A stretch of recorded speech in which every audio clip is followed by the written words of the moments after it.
Kembali lagi ke Apel Podcast episode 2. Yeay! Udah lama ya kita tidak melakukan rekaman podcast ini lagi. Udah berapa bulan sih ini? Kalau nggak salah sih kira-kira 3 bulan sih Kak. Aduh udah lama banget ya, kangen banget sih sama studio ini. Oke, langsung aja kali kita perkenalan ke guest star kita, yaitu Bu Dinar.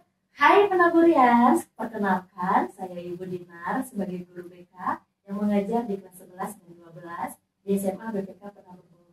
Salam kenal semua. Salam kenal. Langsung aja lanjut kita ke dua host. Aku Sharon dari kelas 11-3. Aku Ima dari kelas 10-4.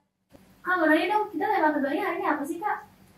Oke, tema kali ini itu berkaitan banget ya sama dunia digital. Pasti kalian Gen Z pada kepo banget nih sama Apel Podcast episode kali ini. Topiknya itu adalah etika dan sopan santun di dunia digital. Di sini kita akan belajar gimana sih jadi warga digital yang bijak. Langsung aja kali ya kita ke pertanyaannya. Boleh.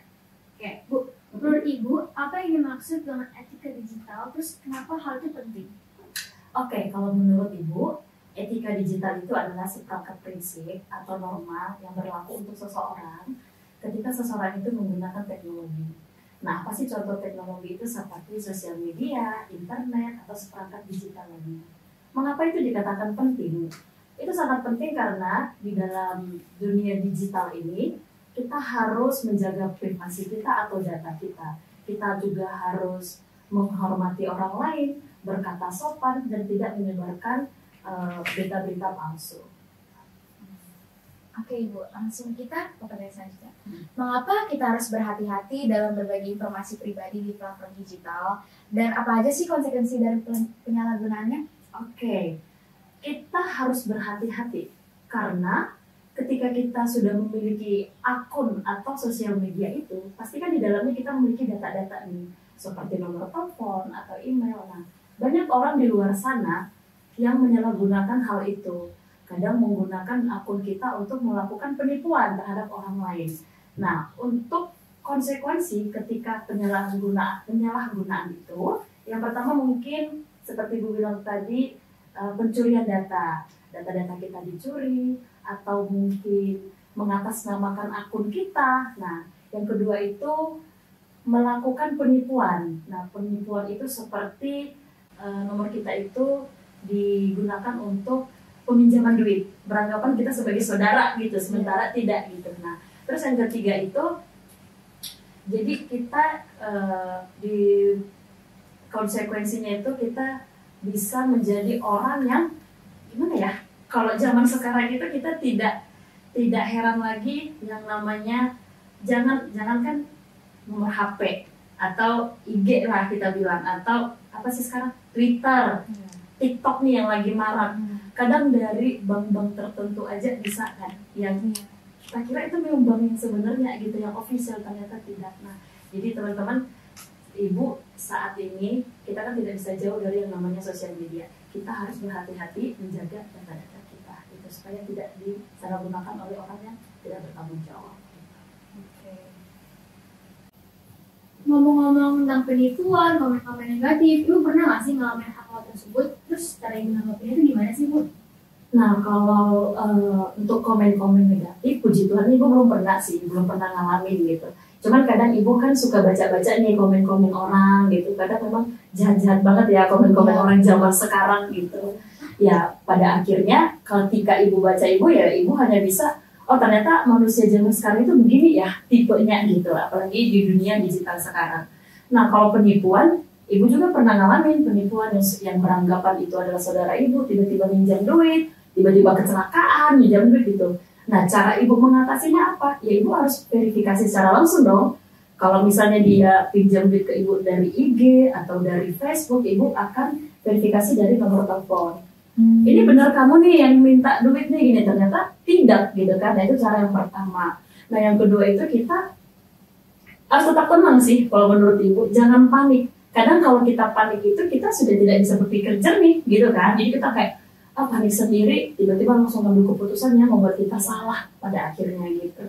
Yang pertama tadi itu kita verifikasi, jangan panik. Yang ketiga itu sebagai pembelajaran buat kita. Nanti kalau suatu saat nih ada yang melakukan hal-hal seperti itu, kita sudah tahu cara mengatasinya seperti apa. Itu sih kalau dari Ibu. Kalau Sharon nih, gimana? Pernah nggak kamu mengalami kayak ya komen-komen negatif buat kamu, baik yang dikenal maupun nggak dikenal nih? Oh, kalau misalnya komen negatif sih pernah sih Bu. Itu di komen Instagram pernah.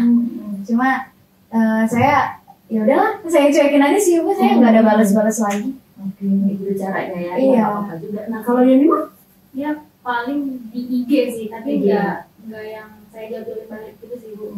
Biarin aja gitu. Iya, biarin aja. Tapi saya pernah juga Ibu kalau di chat-chat gitu di WA kayak judul-judul kamu butuh 3 juta gitu Bu. Iya, Udah saya langsung blok aja Ibu. Iya. Nggak berani soalnya. Oh, aku pernah kayak misalnya di WhatsApp kan dikirim dokumen gitu. Oh iya, kalau kita klik gitu ya. Iya, oh, link gitu ya. Makanya Benar. itu kayak gitu nggak kebuka, saya langsung blok aja. Nah, itu cara yang bagus gitu untuk mencegah.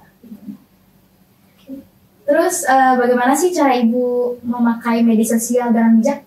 Oke, kalau memakai media sosial dengan bijak, yang pertama kita manfaatkan sosial media itu dengan hal yang positif dan bertanggung jawab. Kalau dari Ibu, apa sih yang perlu kita share ke sosial media? Banyak sebenarnya hal positif. Yang pertama, kita bisa memberikan informasi. Misalnya Ibu kayak guru nih, kita bisa memberikan informasi tentang motivasi belajar, tentang karakter siswa sekarang, cara-cara kita mengedukasi dengan baik seperti apa.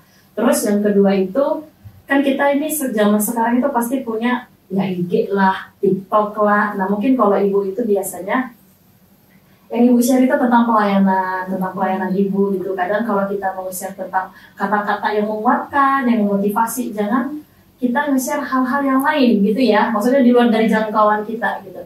Terus kita bisa saling, kalau kita melihat ada status teman kita yang lagi galau, kita bisa saling menguatkan sih. Kita bisa chat secara pribadi, kita saling menguatkan gitu. Jadi sosial media ini sangat banyak sebenarnya positifnya. Seperti kayak kalian sebagai pelajar digunakan untuk apa? Mencari informasi untuk belajar gitu kan. Terus yang terakhir Ibu sih sarankan, yang terakhir itu malah kita jangan malah fokus ke media sosialnya. Kita harus membatasi gitu. Ada saatnya waktunya kita belajar.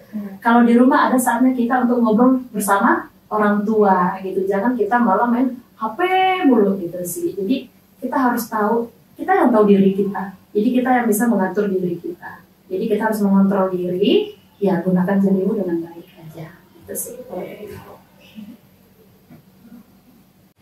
Oke, dari obrolan-obrolan kita ini dapat disimpulkan nih, kita sebagai warga digital harus bijak ya teman-teman. Misalnya nih, ada hate comment, jangan kita balas dengan hal yang sama. Sebisa mungkin kita laporkan aja ya ke platformnya, atau enggak blok aja.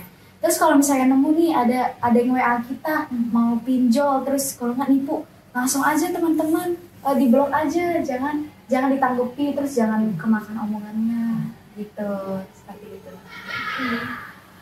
Udah di ujung video nih. Gak lupa berterima kasih juga sama Ibu Dina karena udah mau diundang ke podcast kita yang kedua. Sama-sama. Makasih juga untuk kalian yang menonton sampai akhir. Sampai jumpa di podcast selanjutnya. Bye-bye. Bye-bye.